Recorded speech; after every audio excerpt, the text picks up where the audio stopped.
Good evening and welcome back. For those of you who've been able to join us in the past, and if it's your first time, welcome.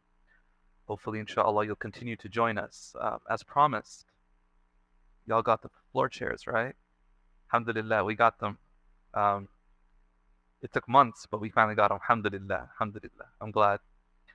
Um, so, the series that we've been going through until now, this is actually the second last session of this series. And then we have another one to follow. The series has been about what's called spiritual impediments. And the idea is that sometimes when you're trying to accomplish something, you run into hurdles and obstacles that interfere in your progress. And if you're aware of them, you can hopefully kind of work around them or avoid them. And so we've been discussing the various different impediments, and there's so many, but we've just covered, some of them. Tonight's conversation is a very central, oft discussed topic, but I hope to steer it in a direction that, hopefully will be a source of reflection for us, inshallah, going forward. The topic is what's called riya. In Arabic, it's called riya, which we can translate as showing off. And if we want to be really like bougie with the language, we can call it ostentation. To be honest, I have no idea what ostentation is. Literally, like I've never used that verb. Like, when's the last time you ostentated or anything? Like, I've never done it. So, showing off, I think, is a very accessible translation of riya. And, but yeah, it's a very real, I think, impediment because the riya really becomes a challenge when you make some progress. Similar to the topic of last week. When you make progress spiritually, when you actually make some significant changes in your life, and now your life is looking quite different. Last week we talked about how that could be a source of arrogance. So you see yourself to be superior to others. This week, the concern is that we begin to desire that people should notice how much we've changed. People should notice how great of a person we are. And this is very real because if we surround ourselves with people that are and that value spirituality, then when they see us spiritually inclined, they might be tempted to compliment us. They might be tempted to praise us, and that feels good. And when that feels good, we start to look for opportunities where we can, in a sense, elicit that, that praise, those compliments from people. And in the process, our intention, which we know to be the foundation of everything we do, our intention becomes corrupted. So let's ask a question here. Why do we want people to praise us? What do we get from people praising us? Yeah, validation. In what sense?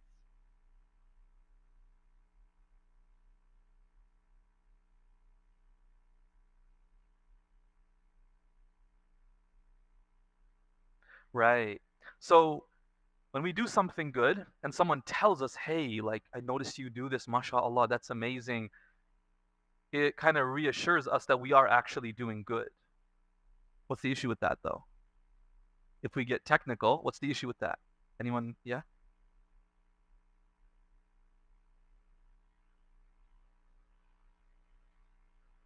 Okay, definitely. That you start to now use that as a means of, you know, boasting and arrogance. Sure. Any other issue with that? Sure. You start to do things to seek validity. If you really take it, to its extreme, you start to base your decisions on what people will say. Yeah,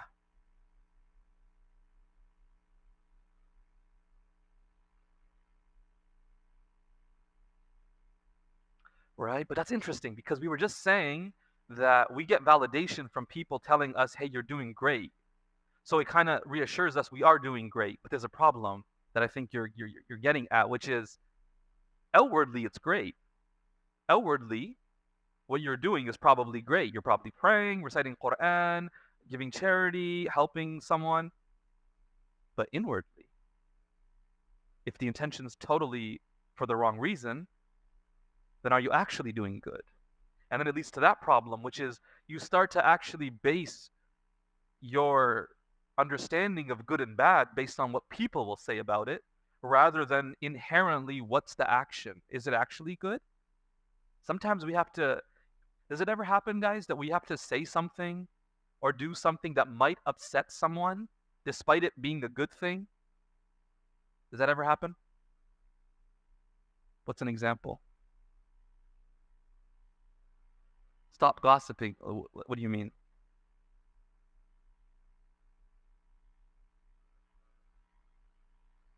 Oh, like you'll tell people stop gossiping. Yes, yes. So there's a group of people gossiping, and if you're with them and you say, "Hey, let's stop gossiping," they might not like that because they might feel guilty, right? Like, "Oh, you're kind of calling us out, you're judging us," and they feel they get defensive.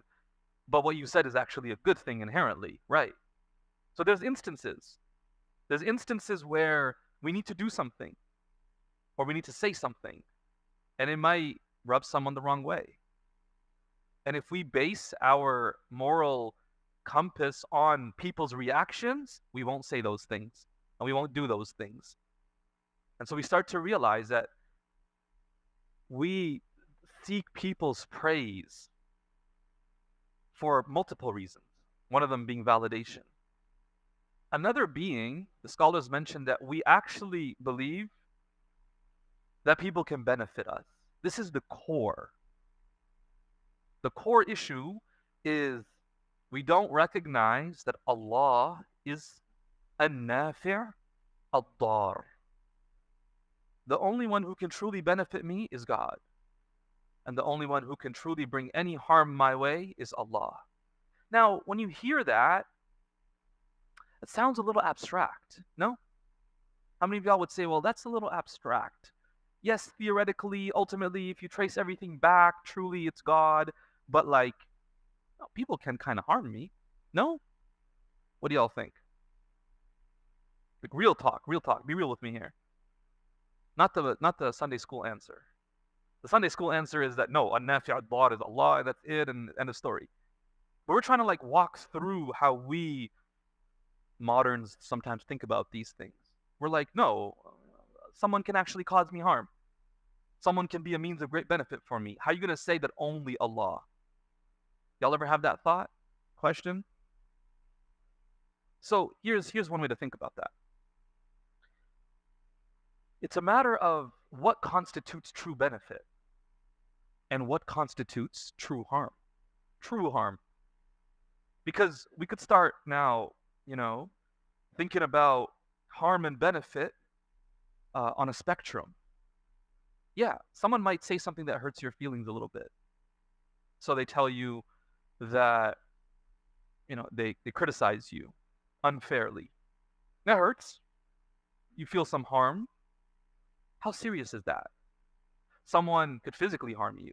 Someone could cause you to lose an opportunity. The one who believes that ultimately all goodness and all harm that really matters lies in the hereafter recognizes that nothing of this dunya stands in comparison to that. And there's a hadith about this. The Prophet ﷺ said on the Day of Judgment, يُؤْتَى بِأَنْعَمِ أَهْلِ الدُّنْيَا مِنْ أَهْلِ النَّارِ. On the Day of Judgment, a person will be brought forward. This will be a person who lived the most luxurious life ever. أَنْعَمِ أَهْلِ الدُّنْيَا. This is ism tafdeel, superlative, like the most luxurious life.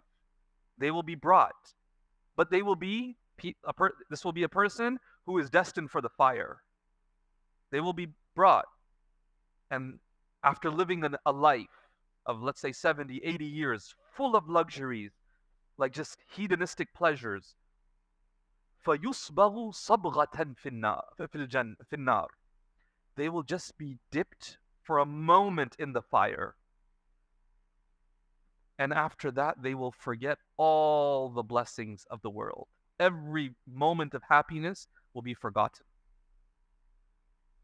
Because the gravity of that situation on the final day is so much greater than anything of this world.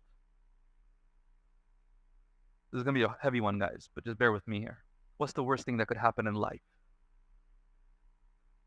Is you could die. No? Is it whatever suffering you're going through, no matter how bad it is, at some point you die and it comes to an end. It comes to an end. No matter how long it goes on, and no matter how painful it is, you get to a point where it comes to an end. That's just the dunya. That's the good side of the whole. You know, this dunya is temporary. The negative side is that all the good comes to an end. The positive side is that all the difficulties also come to an end. That's the dunya. In the hereafter, though, it's an eternal life. It's a life where you stand before God and you're judged by Him. And sometimes that's the worst. You know, the scholars, they talked about how the worst punishment on the Day of Judgment will not merely just be the fire or anything in the fire. It'll be to stand before God ashamed of everything you did and all the mistakes you made. And I think in the world, that's the case sometimes too, right? You make a mistake with your parents, they ground you, and when you're younger, they might take your phone away, right? Whatever. But to face them, to see their look of disappointment, you know how much that hurts? You know what I mean? It's like, do whatever, punish me, but don't look at me with that look of, right? It just hurts. It's on the Day of Judgment, we will stand before God after all that He did for us. And if we fail the test of this world, that would be the most painful thing for us. Do you get that? So, the final day, on that day, the one who values the hereafter and recognizes that that's what truly matters. That's what truly matters. The results that we end up with there truly matter. It's like the preseason. The dunya is like the preseason. You ever seen the Toronto Maple Leafs? They always do so good in the preseason. And they're terrible in the season. Or no, they're not bad. And the playoffs is where they really mess it up. That's how this dunya is. It's like the preseason. No matter what happens, like, what truly matters is when the season starts, when the playoffs start. Yeah, I'm a Leafs hater, by the way, if y'all were wondering. Yeah, I'm a Leafs hater. You know why? Because I have family members who are like diehard Leafs fans. They're the ones who make the haters. It's the diehard fans who make the haters, just letting you know. Okay? It's not my fault. The point I'm making is that that's what truly matters. And so if we begin to think about benefit as that which will benefit me on that day, and harm as that which will harm me on that day, then suddenly the superficial benefit of this world doesn't mean much. Does that make sense? That someone would tell me, hey, you prayed amazing. Like, it doesn't really matter what you think. What really matters is when I stand up in front of God. Does He accept it? Does He accept it? One of my teachers used to give this example. He's like, it's on the day of your wedding, and everyone's telling you how good you look, but all you're concerned about is like, but I hope she likes how I look, right? I hope he likes how I look. Like, y'all could say it. Every one of you could tell me that, hey, you look amazing. But if I get there and they look at me like, excuse me? I thought we said you're not going to wear that, right? And then you're like, oh, snap. All the compliments out the window. That's kind of how it is, because nobody's opinion really matters, because you're doing it for that person. When a person has that mindset, no matter what anybody says here, doesn't matter, because it's irrelevant. What truly matters is on that day. And so, I sometimes give this example of like, when you stand up to pray, imagine you're standing up, And don't ask me how, but maybe you're in Guelph or something. So you stand up to pray and you're surrounded by sheep, right? Do you start to try to like impress them? Like, let me pull off like a long ruku', right? Let me prostrate for like 10 minutes, impress that big sheep over there. We don't do that. Why not? But suddenly humans are around us and we're like, really focusing. We're like making our face like this. We're like, what's the difference? Neither can truly benefit us in this world. And the benefit that we think we can get, fame, popularity, status, preferential treatment, all of that is superficial. And all of that comes to an end when we leave this world. None of that will benefit us when it truly matters on the final day. And so we start to realize that this is a serious thing. Umar radiallahu anhu, he used to say in a dua, he would say, Allahumma ja'al amali salihan, waj'alhu laka khalisan, wa la taj'al li ahadin fihi shay'a. 3 things here. I think this is really critical, these 3 different levels. The first thing he says is, Ya Allah, make my deeds righteous. The first level is to try to ensure that whatever you're doing is actually something good in the sight of God. So on the spiritual path, maybe we're involved in many sins. The first step is just to start giving up those sins. Maybe we're not praying. Maybe we're not praying 5 times a day. To start praying 5 times a day. That's just the first step. Is to start doing good. So he says, oh Allah, make my deeds righteous. Like, give me the ability to do good things. There's something beautiful about that dua too. That to ask Allah to give me the ability. Because it's an acknowledgement of the fact that without Allah's help, I can't do it. I can't do it. How many times have we experienced where we set our alarms for Fajr for weeks on end and we don't get up? We're like, no, I'm going to start inshallah. We just alarm after alarm and week after week. Intention is there. You're setting the alarm. There's no tawfiq from Allah. Allah has not accepted it from us. Maybe we're not sincere. One of my friends was telling a story about this. How a friend of his struggled with Fajr, right? Struggled with Fajr. And so he did everything he could. Stick the phone close to you, then stick the phone far away from you. He said he got to a point he started to stick the phone in the washroom. Because he's like, if I get to the washroom, I can just make wudu, right? Stick it in the washroom. He said, no, nothing worked, man. This was not praying Fajr. I'd get up, turn off the alarm, go back to sleep. And he said, I just thought, I'm trying. I'm doing the best I can. He said one day, he's like, I had a flight for a business meeting, really well off. And he's like, woke up early, changed my clothes, got into my business meeting suit, went to the airport. He said, I'm walking down the aisle of the airplane.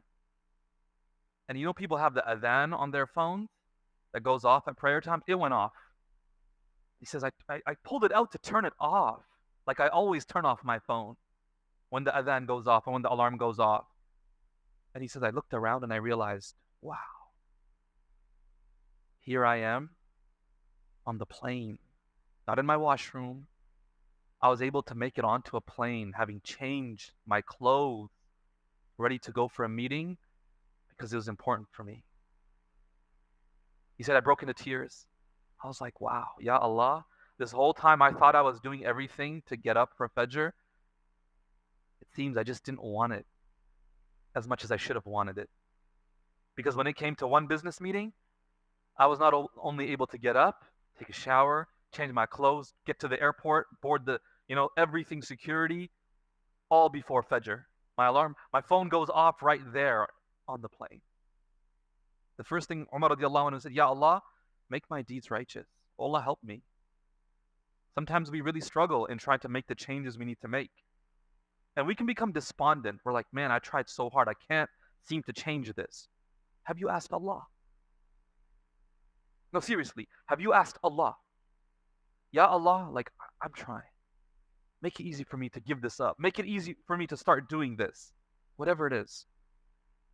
Turn to Allah. When the believer starts to take it upon themselves to make changes, Allah will leave the believer to see, okay, make those changes. And when we turn with humility, acknowledging, that's why we say Bismillah. What's the reason we say Bismillah? It's to acknowledge I cannot do anything, no, literally, without Allah's help. I can't make the intention. I can't move my tongue to say the words. I can't bring myself to the masjid if Allah doesn't will. And in a moment, things can change. And we all know stories probably of people who in a moment, their life was turned upside down because of some health condition, something that happened to them, and they were no longer able to do the things they used to be able to do. How many of y'all have had to pray sitting down? Don't y'all miss when it comes that time when you get to stand up finally? And you're just like, wow, I used to stand up all the time, and I used to actually like barely stand up. Well, okay, whatever, stand up. And now you're just like, man, how quickly Allah can take that away from us. So the first thing he says, oh Allah, make my deeds good. Okay, once you've now made that progress, remember impediments? You've made that progress. You've started to do good things. The next dua he makes is, Ya Allah, make this deed for your sake. Make it for your sake. What does that mean? That means that sometimes we don't have intentions. Forget having a bad intention. Sometimes we don't have an intention. If I ask you, why are you here? For some of us, maybe that's just what I do on Monday night. Like, this is my schedule. We do need to make a habit out of good deeds, but we don't need to perform our deeds like a habit. You see the difference there? Your habit should ensure that you do the good deed, but the manner in which you perform the good deed should not be a habit. Just think about prayer. We need to make a habit out of prayer, where I'm praying 5 times a day. But then each prayer should not be like a habit where it's absent-minded, and I have no idea what happened in the first rak'ah, second, third, fourth. I don't even know which rak'ah it is. Do you get what I'm saying? So we don't want the actions themselves to be habits in and of themselves inherently, but we want to have a habit of doing them. But the other issue with developing a habit is we sometimes forget our intentions. And intentions is what transforms the action from being just an outward form to something infused with spirit. That's what Ibn Ata'illah, he says. He says, Al-a'malu suwarun qa'ima. He says, deeds are lifeless forms. This is a challenging one. Think about this. If someone stands up, brings their hands up, ties them, bows down, is that a good deed?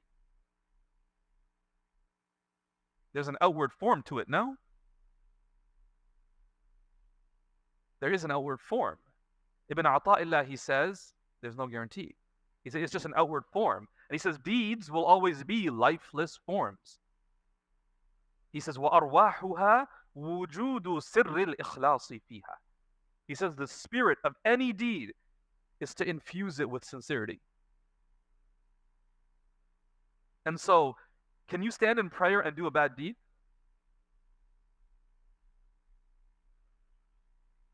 What if your intention was purely to like impress the person beside you? Purely, like nothing for Allah. Outwardly, everything is great. Inwardly, it's completely corrupted. Is it not? Like not an ounce of intention for Allah. You start to realize, wait, okay, the inner dimension of my actions becomes super important. So I do need to make a habit of doing things that are considered good in the sight of God, but then I also have to do them for the right reasons. And so maybe we start doing that. We're like, okay, I'm going to go for Allah's sake. I'm going to read Quran for Allah's sake. I'm going to pray for Allah's sake. That's the second level you've accomplished. And then Sayyidina Umar, may Allah be well pleased with him, he says, وَلَا تَجْعَلْ لِأَحَدٍ فِيهِ شَيْئًا. And oh Allah, don't let anybody else have a share in my deed. Because that's the third challenge that arises. So now you're doing something good. You've intended it for Allah, but other intentions always creep in. No? Other intentions always creep in. You stand up, you start praying, so you're focused on Allah. And then you notice someone's over there, and then your mind starts to run, right? And you start to like make your prayer longer. It was for Allah. Ikhlas means to make it purely for Allah. Purely for Allah. My teacher used to give this example.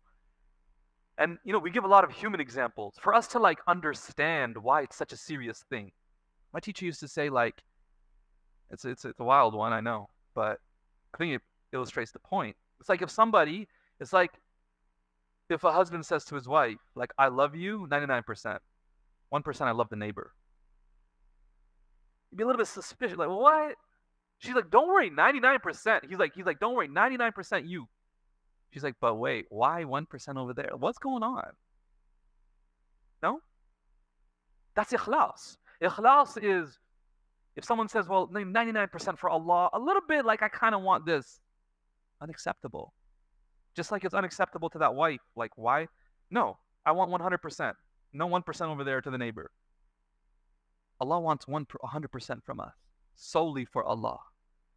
Loyalty, dedication. That's what tawheed is, by the way. You know what the word tawheed in Arabic means? It's from bab taf'il, verb form 2. Wahada yuwahidu tawheed. It means to make one, to take a multiplicity and make it one. And to understand that, we could apply that at so many levels. Of course, it means, at its most fundamental level, from a beliefs and theological perspective, it means to acknowledge that everything ultimately goes back to God. He is the creator, the sole creator of everything. He alone is the creator. He alone has power, absolute power, independent power. Anything anyone else has or anything else has is dependent utterly on God. That's the very fundamental understanding. But we can begin to apply it like this. When we look around the world, we see a multiplicity of things. Tawheed is to say, all of these things point back to one God. Point back to one God. This is a complete circle, but every point comes back to the same point at the top. I mean, that's why we have this architecture like this. It's everything goes back to one. That's why even if you've seen like geometric designs for Muslims, it's the idea that no matter which corner you take, it'll always come back to the middle center point. Everything in creation ultimately points back to the one, subhanahu wa ta'ala. At our own personal level, it's to take all the multiple things we do in our lives, direct them all back to one being. I do this for God, this for God, this for God. Everything I do is for Allah. And that's how my life, its purpose is to serve God. I'm doing 25 different things in my life, but every single one of them is back to God. That's tawheed. To take the multiplicity and unify it, make it one. And that's really what our aim is in our intention, is everything I do is for Allah subhanahu wa ta'ala. Okay, what are some ways, a question we can ask here, is what are some ways that we might show off and seek praise and approval? In the hadith, there's one mentioned, there's multiple mentioned, but one of the ways mentioned that I think we could reflect on here for a moment. It's narrated by Abdullah ibn Umar radiallahu anhuma. He says in the hadith of Ibn Majah that the Prophet sallallahu alaihi wasallam said, "Man labisa thawba shuhratin fi dunya, albasahu Allahu thawba madhallatin yawm al-qiyamah, thumma alhaba fihi naran." That whoever in this dunya wears a garment, wears clothes to show off, in vanity, to take pride over others, Allah will make that person wear clothes of humiliation on the Day of Judgment. And then Allah will take those clothes and set them afire. That's one way we could show off, no? That's one way that we could seek people's praise and compliments. If that's our sole intention. This is a touchy one because Someone might say, but no, wait a minute, Shaykh. Like, what if I just want to wear nice clothes? What if I want to look good? It really has to do with the orientation of your heart. That's what it comes back to. When we speak about insincerity and showing off, this is amalul qalb. This is an action of the heart. And so outwardly, you can't really tell why someone's doing what they're doing. Do you get that? You can't really tell. Because it depends on in which direction their heart is oriented. Because there's a verse of the Quran in Surah Al-Duha, the last verse, the 93rd chapter. Allah Ta'ala says, وَأَمَّا بِنِعْمَةِ رَبِّكَ فَحَدِّثْ. As for the blessings of Allah, so share them with people. What does that mean? That means if Allah's blessed you with something, you're allowed to share it. But what if I'm showing off? It comes back to your intention. Why are you sharing it? Because you could share it out of gratitude. And we see that all the time, right? Someone will say, Allah blessed me with this opportunity, so I went for Umrah. Example. They're talking about something good they did. Now, if their heart is oriented towards the people and like, I hope people will see how pious I am, that's on them. That's on them. But if they truly, truly want to share how beneficial it is to go for Umrah, so they say, Allah blessed me, like really, I'm just so fortunate that Allah accepted me, invited me to His house. And they share their experience. And it motivates someone to go. And Allah can see that their heart is not oriented towards people's praise and compliments. It's towards Him. That's sincerity. That's sincerity. There's a hadith narrated about a man who was really well off, but he was dressed very poorly. The Prophet ﷺ saw him and said, do you not have any other clothes to wear? He said, I do. Then he said to him, Allah Ta'ala loves that when He blesses someone with something, that the effects of that blessing are seen on the individual. Why do you give someone something? For them to use it. Ideally, you want them to wear it. You want them to use it. And imagine they just put it away. It's almost like they don't value it. If Allah's given you a blessing, people ask this all the time. They say, Shaykh, I'm really doing this good thing, but sometimes I wonder my intention's not right. It's not right. Should I stop doing it? And that's from shaitan. That's from shaitan. What you're doing is good. Don't stop the good. Where does the corruption lie? In your intention. Work on where it's corrupted. What shaitan wants you to do is leave the good you do, so that there's no possibility of you even doing it for the right reason, because you're not even doing it. Don't give it up. Work on where you notice the corruption lies, in your intention. Work on your intention. Don't change the deed. The deed itself is good. Keep that. Change your intention. Work on your intention. And the question obviously becomes, again, well, how do you do that? One way to do that would be to avoid, if it's a good deed. The scholars, it's mentioned in a hadith that if you pray voluntary prayers at home, nafil prayers at home, away from what people can see, it is beloved to Allah like the fard, like the obligatory deeds are beloved to Allah. If you want to pray nafil, try to pray them at home where nobody sees you. That's a test. That's a test of sincerity. So for some deeds, try to have some deeds. Try to have some deeds that are just between you and Allah. That's it. Some deeds. Sure, you'll pray in public. Maybe you'll, read Quran with friends. You'll do some stuff. And have some deed or a set of deeds that only you know about them and Allah knows about them. And you might say, well, man, that's kind of hard. I don't know if I have. Let me tell you one right here. Have a deed where when you see somebody, every single day, make an intention that you're going to see 3 people, whoever they are, randomly, in your heart, make dua for them. That's it. Nobody knows. You're just walking by, you're just in your heart, Ya Allah, bless that person. Make whatever they're doing right now easy for them. Grant them success in everything, all the good that they're doing. And if they're struggling with anything, Ya Allah, make it easy for them. That's it. They don't know about it. Nobody around you knows about it. You in your heart made that dua. And Allah heard that dua. That is a deed of ultimate sincerity. It is between you and Allah, Allah alone. Do you understand that? And there's examples of these things where no one else knows. It's between you and Allah. And so, but at a deeper level, it's to really sit every single day and reflect on the reality of,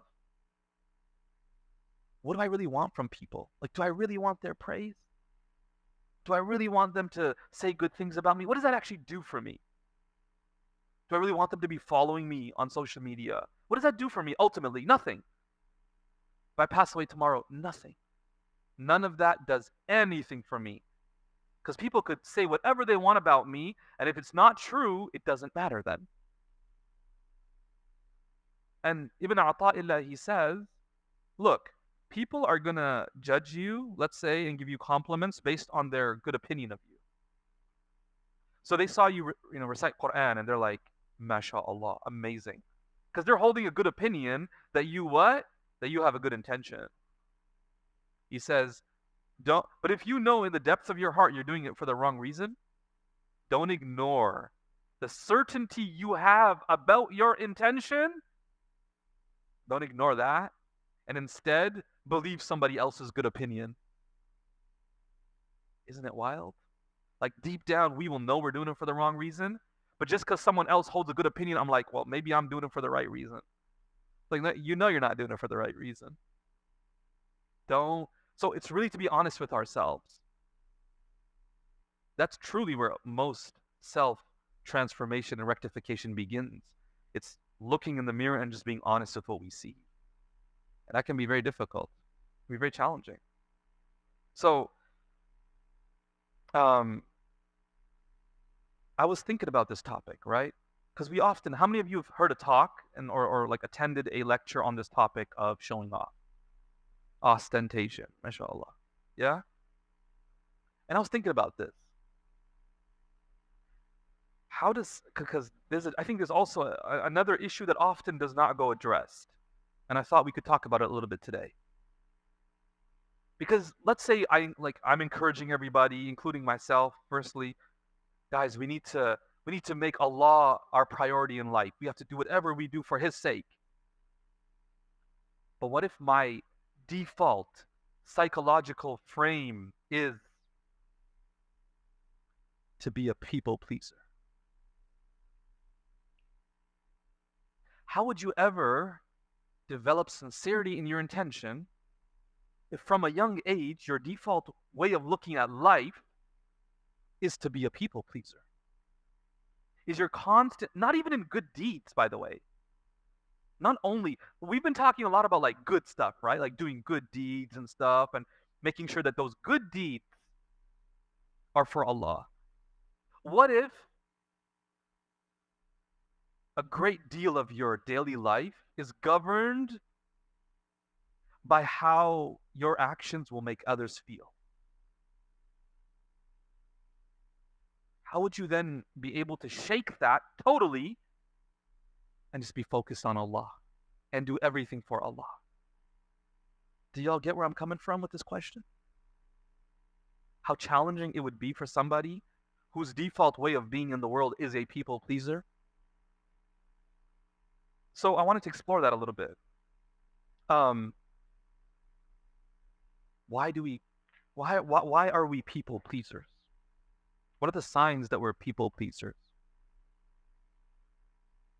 And what could we do about it? How many of y'all would say it's a pretty common thing to see that people base their opinions on how it would make others feel? It's not that they factor in how others would feel. That's not what we're saying. We're saying they literally base their decision on how others would feel. Yeah. Does it depend on their temperament? It sounds like somebody attended a workshop. Right? Of course, if you use the framework of temperaments, it would definitely, of course. Yeah, from the framework of the big five, if they score really high on agreeableness, they're very susceptible to then uh, developing people-pleasing tendencies. All right. Researchers like Aaron Beck, for example, in some of his research, he compared two traits: one, autonomy versus sociotropy. Autonomy being the desire to do things for yourself, like for my own satisfaction. And some score high on that trait. And some place an excessive amount of emphasis on interpersonal relations. So it's not about what I want to do, but well, what makes other people happy. And so his research suggests that people who score high on this trait of sociotropy, that they would be people who would be almost predisposed to caring a lot more about what others think when they make decisions. And so these are obviously, when you consider personality traits and how those factor into a person's behavior. But if you consider from a broader lens, beyond just the biological, the psychological and the social um, factors, being brought up in an environment, when a child is brought up in an environment where they are made to feel responsible for the emotions and moods of those around them, they can quickly develop people-pleasing tendencies. Well, what would that look like? So, example, a young child grows up with a caregiver, parent or otherwise, that's highly critical, that's very negative, that's very explosive in reactions. What does the child quickly learn? The child quickly learns that, hey, if I want peace in this house, if I want my life to just be calm and relaxed, which is what everybody wants, I just have to make sure this person's happy. They feel that I'm responsible for this caregiver's emotions. So if I don't mess anything up, if I just do everything perfectly, they won't get mad, they won't be in a bad mood, and life will be good in the house. Do you get that? And so this child can quickly develop this way of thinking about the world. If I can just do everything perfectly, keep everybody happy, then my life will be good. Because I won't have any conflict. I won't have anybody screaming at me and yelling at me. Does that make sense? And if you consider trauma responses over an extended period of time, this would be considered like fawning. This would be like fawning over someone, that whatever just keeps them happy. This child is, this is especially the case in parentified children. How many of y'all have heard the idea of parentification? You should look into it. I would recommend it, because a lot of us not aware of this phenomenon. I've shared this term with multiple people, and they were not aware of that this is a thing. And this is a child who is made to assume the role of their parents, either because their parents are not emotionally mature enough to manage their own emotions. The child becomes responsible for the parent, or because of the parent's struggles with certain either mental health conditions or other things. The child actually has to, from a young age, take responsibility for the parent. When the child has to be the more mature one. You know what I'm talking about? In a relationship between parents and child, ideally, the parent behaves like the parent and the child is the child. But when a parent's not able to manage themselves, oftentimes they will turn to their own children to take care of them, sometimes from a very young age. It's like a classic example is what? It's a parent who's really struggling in their marriage. So what do? They make their child their counselor, and they dump all their problems on the child. What do you think? Don't you think he's being unreasonable? Don't you think she's being unreasonable? Or they're fighting and then they call the child in the picture. Hey, come over here. This poor little child, might even be 12, 13 years old, but really that's not their responsibility. And the child walks up and has to, mediate between two grown adults that are supposed to be taking care of them. This is parentification. Some of us have had to live through that, and we don't even realize. But This behavior, right? Of I need to keep, and you're as a young child, I need to keep the people around me happy. What ends up happening is you have to neglect yourself. You have to. You cannot focus on what you want, what makes you happy, what you desire. You become disconnected from yourself. So then along comes me, who tells you you need to do things for Allah. And you're like, that makes sense, but I don't want to make that person upset, or that person upset, or that person upset, or that person doesn't want me to do that. And you're stuck. How are you going to do it for Allah? You've never done anything for yourself. You've always deferred. Do you get what I'm saying? So what are some signs that someone's a people pleaser? Probably one of the most obvious ones is that they can't say no. Do you understand? Hey, do you want to do this? Sure. Hey, do you mind helping me with it? Sure. They end up overcommitting. And then they ghost. And then they develop a reputation for being unreliable. I know someone like this. They're such a nice person. That's what everyone will say about them too, by the way. This person, such a nice person. Everybody likes them because they never say no. And they always reassure you, no, don't worry, I'll take care of it. I got it, man, don't worry. Whatever it is to make you happy. Delivery time comes, the individual is just swamped because they don't know how to say no. Because they never learned to say no. They didn't have a choice growing up. Many of us may be like that. We may not know how to say no to somebody. We'll talk about that because no sounds very aggressive. So we'll talk about that. Another sign is that you're very quick to agree, even if you don't agree. Yeah, of course. Well, don't you agree? Yeah, of course. Like, whatever it takes to avoid the conflict. Whatever it takes to avoid the conflict. Yeah. And it's, you end up not knowing what you stand for. Because what do you stand for? You stand for keeping other people happy.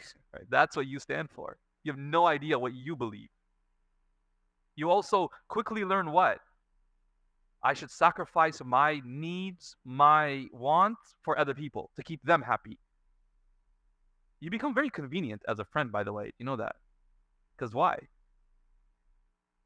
If someone wants to go eat, like, burgers, they can just invite you, knowing you're not going to suggest anything different. Hey, I'm going for burgers. You want to come? Knowing you would never say, no, let's go for tacos. They know you won't do it. And so you're just the most convenient friend to call upon. And when they call you, you're not going to say no either. And then sometimes, last resort, what do? You stop answering calls. Because if you pick up the call, you have to say yes. So you just stop answering calls. But then you have to face the person. So you avoid them. Do you see how this cascades into behaviors that deep down this individual is like, man, I just can't, my life is so stressful.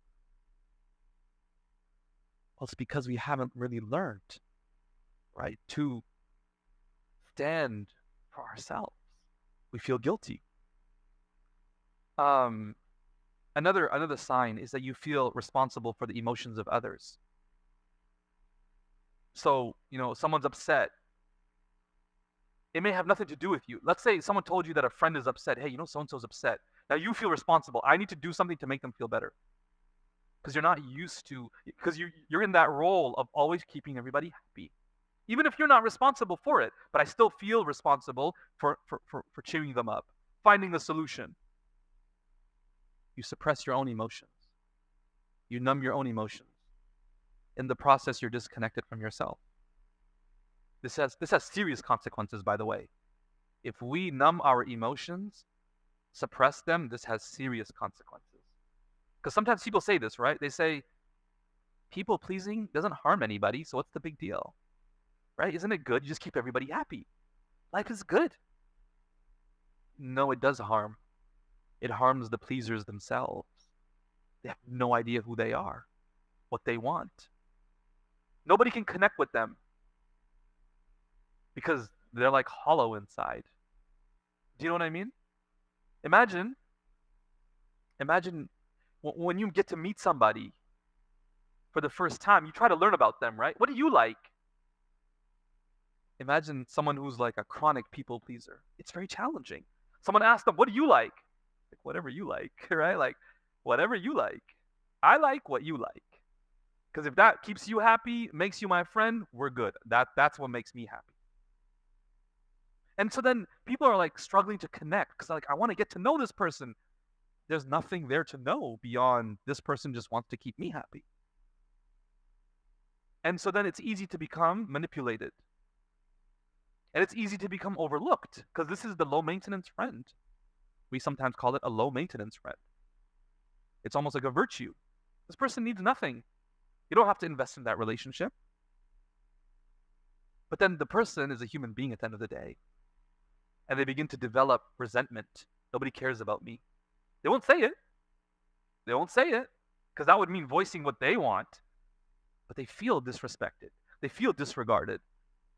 They feel resentment. These people are taking advantage of me. They can start to notice it. When you start to feel like permanently resentful towards everything, it's another sign you're probably living your entire day trying to please other people. You're doing nothing because you believe in it.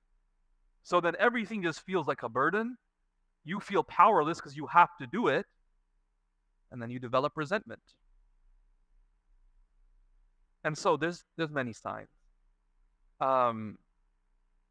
What's ultimately going on here? Well, there's a fear of being left out, of being left behind. If I speak up and say what I want, maybe people won't like me. They won't be friends with me. They won't hang out with me. They won't take me with them. They'll exclude me. Do you understand? Due to this anxious attachment style, they're living in a constant state of threat. They're worried that they're just going to lose people. And so what do?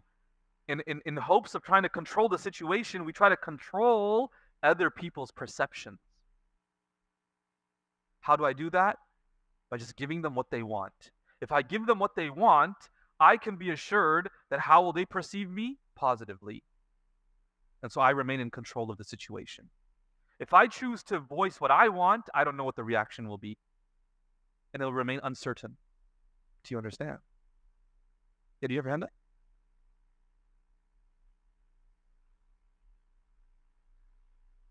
Yes, absolutely. Um, and so people pleasing behavior is actually seeking connection, right? When you people please, what are you actually doing? You're trying to connect with people. What's the issue then? You're connecting from a place of fear, not from a place of mutual respect, not from a place of love or trust. It's from a place of fear. It's the fear that if I say anything contradictory to this person, I will lose them. Okay, so then the question becomes, what do you do about this? And obviously, this can be very deep, so I'm not able to just give you complete solutions. But yeah, go ahead. You say CBT? Yeah, that's one modality that could be used. But yeah, therapy in general is extremely helpful with this. Yes, healthy boundaries. Now, how do you draw those boundaries? Right?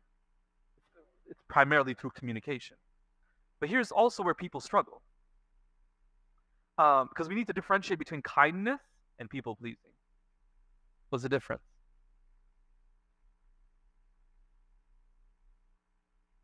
What's the difference between being kind and doing an act of people pleasing? Anyone? Yeah.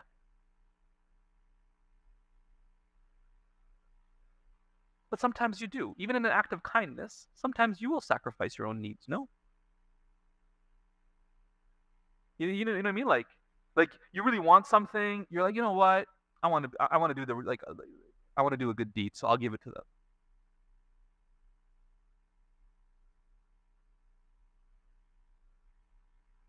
Definitely. The question becomes, you said it's the amount of times, But even deeper than that, why would it be every single time, for example? Yeah, intention. It's why? What's driving the behavior? In the case of like a one-off where you decide I'm going to sacrifice my need because I can see that person needs something, let me give it to them. So you choose from your own goodwill to do it. And that's an act of kindness. But if there's a part of you that like obligates you to give it from a place of fear, your intention is not to do like the right thing. You're sacrificing your needs and what you want, not because it's the right thing to do, but because you feel like you have no other choice. The consequences of otherwise of not doing the act of kindness are too great. Well, that's people pleasing now. It's oriented towards them. It's not an autonomous decision. It's based on their reaction, right? And when you keep doing that, it's a sign that you're doing it out of obligation, not because you truly believe it to be the right thing to do. Yeah, someone had their hand up.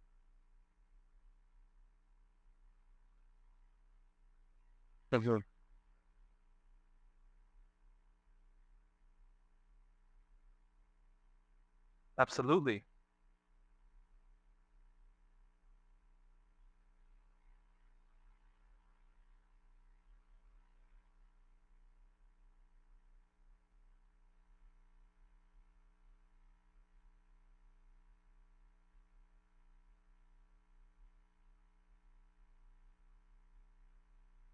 Absolutely. It's a process, right? Some of us have developed conditions over like plus 20 years. You're not going to resolve that in like 2 hours. It's going to take time and patience. It's a lot of undoing, unlearning. Yeah, you had your hand up.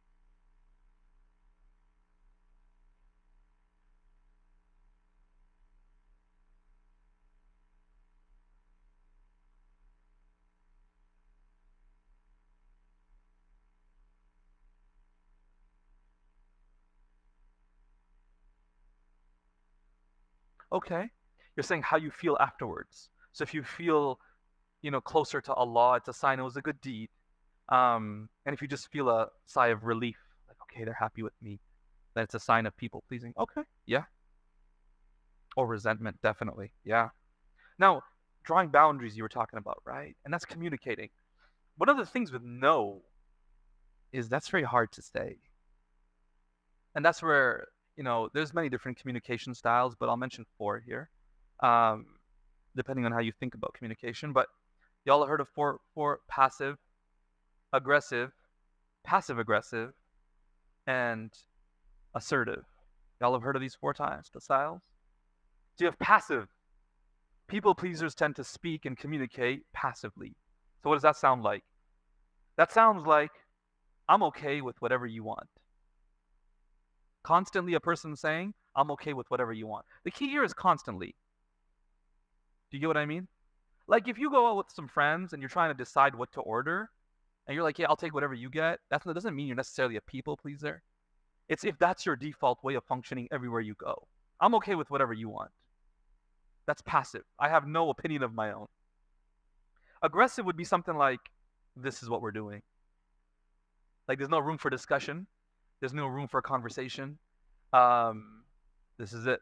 This is what we're doing. And sometimes people, when they're trying to be assertive, they by accident go the aggressive way. It's almost like an overcompensation. So we want to be careful not to do that. Passive aggressive would be like, I guess we'll do whatever you want to do. Do you know what I mean? So it's passive in the sense of we'll end up doing what you want, but it's aggressive in, but I'm not really happy with it, but yeah, I'll let you know.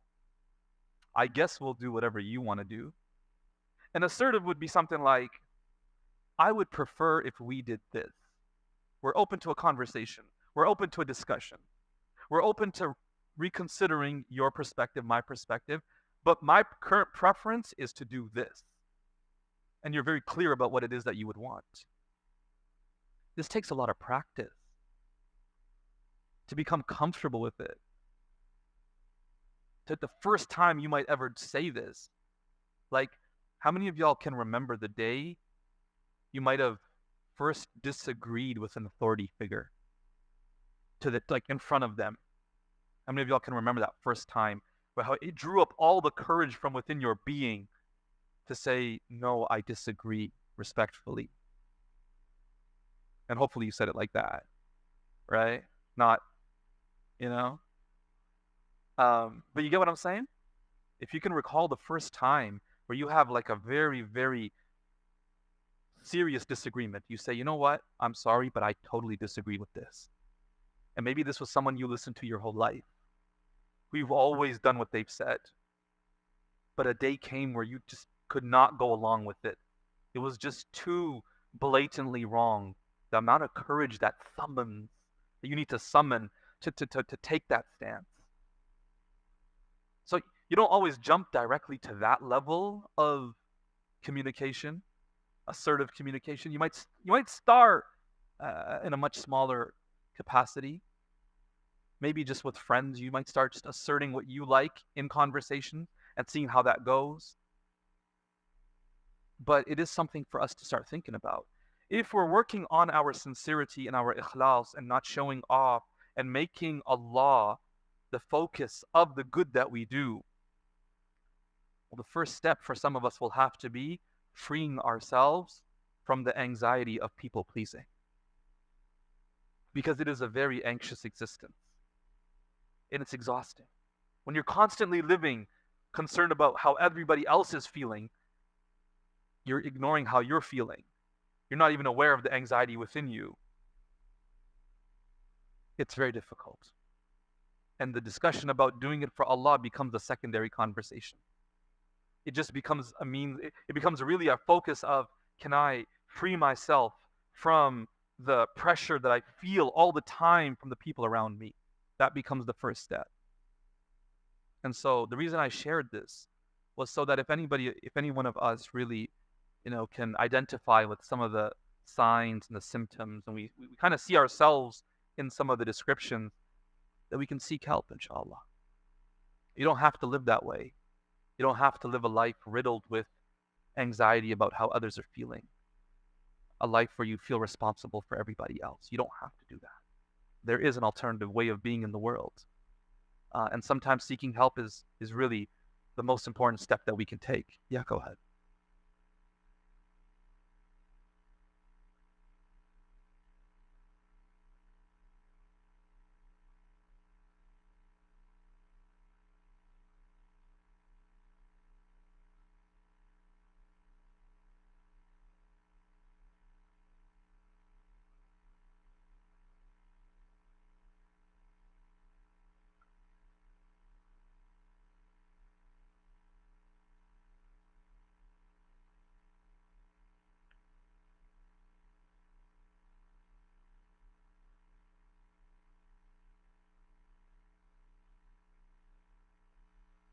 Absolutely. No, seeking Allah's help in making decisions can give you that confidence in making the decision, right? The last thing I'll mention here is the process of healing from a person's people-pleasing tendencies often is a very deep process because you're almost rediscovering who you are. You have to figure out, what do I value? Like, truly, what are my values that I'm going to live by and I'm going to make decisions by? So you have to go through a process. It's very challenging. And sometimes it'll feel even that you're not being considerate. But the last thing I'll mention here about that point is we have to remember the most compassionate people are usually those with the fiercest boundaries. The most compassionate people usually are those people with the fiercest boundaries. They're able to maintain their boundaries whereby they don't become resentful. And since they're not resentful, they're able to continue to exhibit compassion. May Allah Ta'ala grant us tawfiq to become people who are able to focus on pleasing Allah and Allah alone. Ameen ya Rabbil Alameen wa sallallahu wa sallam wa barak ala Sayyidina Muhammadin wa alihi wa sahbihi ajma'een walhamdulillahi Rabbil Alameen.